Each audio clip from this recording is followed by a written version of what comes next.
I know that when I see an equation like this, x squared plus y squared equals to 100, that's my circle where the radius is going to be 10, and it's actually at the center 0, 0. That makes it quite easy for us. But obviously, right, we can extend that a bit more. We can move this circle around our Cartesian plane. Fortunately for us, it's not too different, right? This is our general equation here. It looks a bit scary at first, but you notice some similar traits. R is still the radius. So whatever this number is at the end there, if I take the square root of that, that will be the center. Oh, so that will be the radius, sorry. But if you look at this equation here, these two, they're still a part of the equation. Because when I say a general equation, it's saying for any circle. What values of h and k give me this same equation here? So I'm saying, okay, how do I go from this one to this one? What values of h and k give me this equation here? Can you see? Them being minus y's plus y. So how do I just have no numbers? You see these ones have numbers? How do I just have no numbers here? When h equals 0. Yeah, okay. So when h equals to 0 and when k equals to 0, can you see that that would just go away and you get... So I said that this is the general equation of any kind of circle. So we're comfortable with that, okay, whatever this number is at the end, if I take the square root, that just tells me the radius of the circle, right? Okay. But these h and k values, they tell me the center of the circle. And Flynn realized, hang on, if you take this general equation and you just take h as 0 and k as 0, you would just end up with this. Right? And that gives you back to your, can you see that these zeros, they just go away, because minus 0 doesn't mean anything, that's just a number. That gives you back to that simple equation we had. Can you guys see that? Does that make sense? Right? Yeah. Okay. So this general equation, right, and this basic equation, they're part of the same thing. Okay. It's just that sometimes we start shifting them around. How exactly do they shift around? So I should be really careful. I need to make sure it's whatever's inside the brackets, it's minus. So you can see both of these are minus. And they're still squared up there. Okay, they're still squared up there. So HK is my center, right? So I come back to this one. It's really easy to identify all these features now. The easiest one I always start with is the radius, because I can see that really easily. In this case, the radius would just be 5, okay? What's my center going to be though? Well, it's going to be whatever this value is and whatever this value is, right? Because I can see it in that right format, right? X minus 2 and y minus 3. So my center is just going to be, what coordinates? Well, 2, 3, right? Because if you go back to it, well, we'll think about how we find the center. The center is a coordinate. The center has to be a point, right? So HK, those are your two coordinates. So H and K, those are your two coordinates of the center, the X and Y coordinate, right? If you want to write underneath that, you can write that that's X coordinate. Sorry, maybe like here. X coord and Y coord. Right? So you come back to it. So that should be a 3, not 13. So 2 and 3 is my center. Yeah, Maddie. Yeah.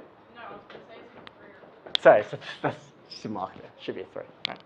So that's your circle. It's a circle with the center 2, 3, and radius 5. So in order to plot this one now, you go 2, across 2, up 3. All right. So there's your center. Why isn't it minus 2 and minus 3? Well, if you think about it, right? This is just the equation. Well, yeah, we can check this. If you just substitute values for x and y, you basically want to think, okay, when I make these things 0, I'll get these 4 points here, okay? So if you go back to this, what you can think about is what value of x makes this 0. Or when x equals to 2, then it's 0. And when y equals to 3, that makes that part equal to 0 as well, right? That's going to help you for the other ones as well. But it may be easier for you just to memorize the format, right? And then you look at this and you say, okay, the radius has to be 5. When you're sketching these, you just want to be really careful that when you're sketching them, you actually represent that. So obviously if the radius is going to be 5, then I'm going to be up 8, yeah? And then when I go down, it's actually going to go to -2, right? So mine's not to scale precisely, but just be careful there, right? So the radius of 5 means they go up that way. Is all the distances around has to be equal to 5. So -3 to the left, yeah, good. And 7 there, yeah. So you can see how I'm drawing in these like kind of 4 points here. These are sort of like key points that your circle has to go through. Then you can try and draw your circle around that, Okay. So the circle can be sort of not a circle. Yeah, so my circle is not really going to be a circle because I haven't drawn it to scale, but Yeah, well, there's a hat line. it's something like that, right? Maybe not the most to scale though, but it's a pretty chunky circle, right? Can you guys copy that down for me? Maybe try and do it a bit better. Why do we drop things? Surely we can just have like.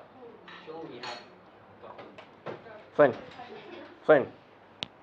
Just annoys me how I drop things. Okay, can't be using that language in my class. The person who paid for the polygon. Have a go at this one if you've done it. Why?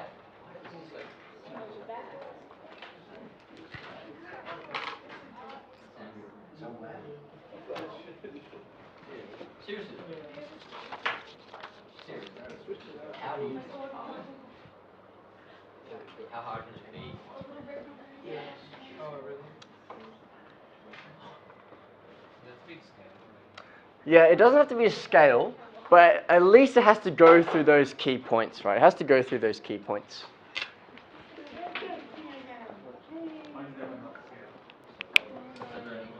How'd you go? You got the notes down? These ones? Yeah. Yeah, I want to get these.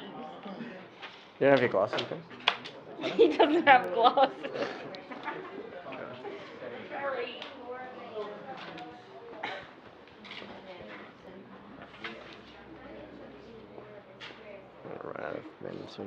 So last two examples, right? When I'm drawing these, again, I just want to keep in mind, like I know this is going to be a circle, and I see this format here.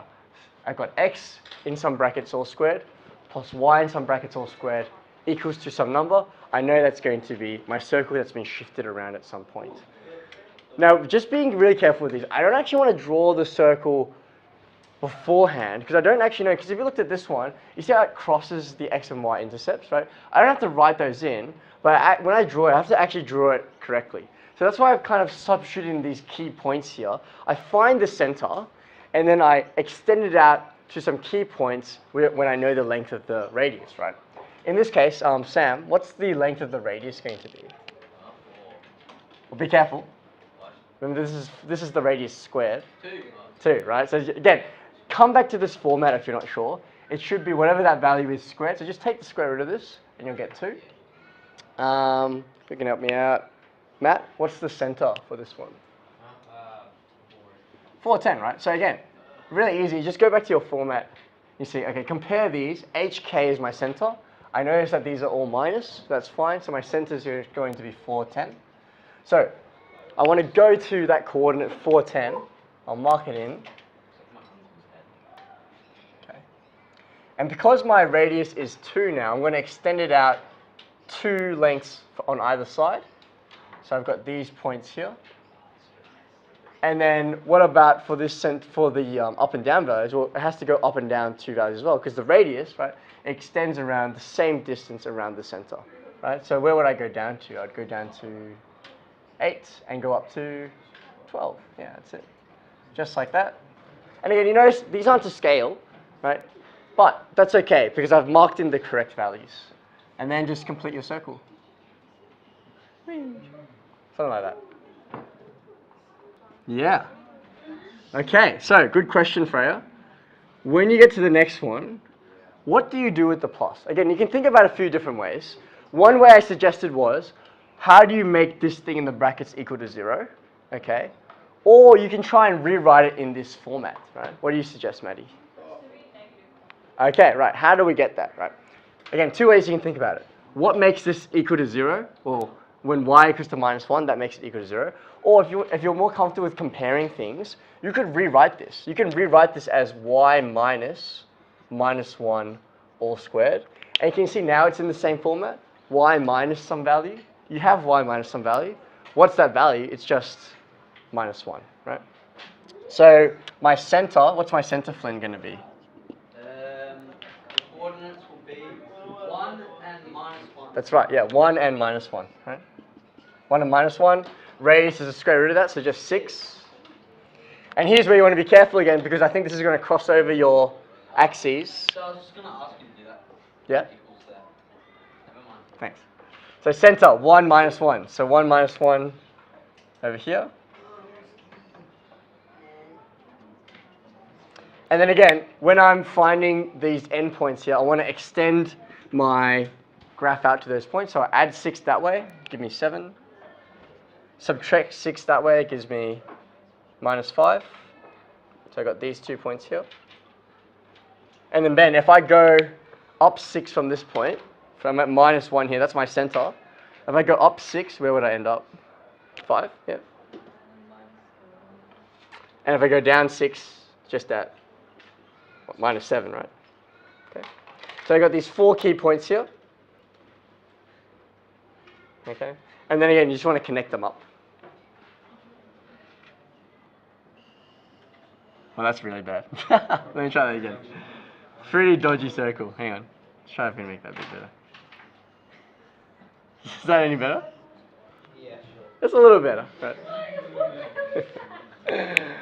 Okay, so I think the hard thing is to get the circle kind of like, I'm not sure, I'll try to find some better ways to do it.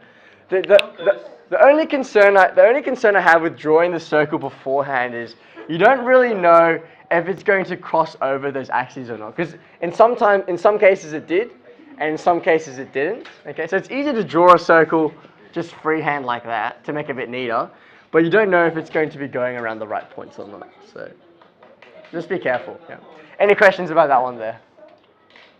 All good?